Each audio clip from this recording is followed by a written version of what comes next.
Hello YouTube family. तर मी आज माझ्या मंगळसूत्राचं कलेक्शन दाखवणार आहे. फार नाही आहे, थोडंसंच आहे. ते तुम्हाला आवडेलच नक्की. थोडक्यामध्ये मी तुम्हाला दाखवेन.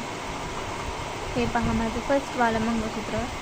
म्हणजे खूप खूप छान आहे. त्याचं पेंडंट खूप छान आहे. मणी पण खूप सुंदर आहेत त्याचे. म्हणजे आपण वेस्टर्न जर साडी म्हणजे लूक केलो तर त्यावरती खूप छान दिसणार आहे. आणि हे आहे सेकंडवालं, जे की डायमंडमध्ये आहे. म्हणजे छोटे छोटे डायमंड्स आहेत पेंडंटवरती आणि बाजूला काळी मणी आहेत. हे पण छान आहे. आणि हे जे आहे ते खूप खास आहे माझ्यासाठी. कारण हे माझ्या मम्मीने गिफ्ट केलेलं मला बड्डेच्या दिवशी माझ्या. त्यामुळे खूप सुंदर दिसते. हे पण काठपदरच्या साडीवर आपण घातलं तर खूप छान दिसेल. आणि हे जे आहे व्हाईटवालं, जे की डायमंडमध्ये आहे आणि वरती हा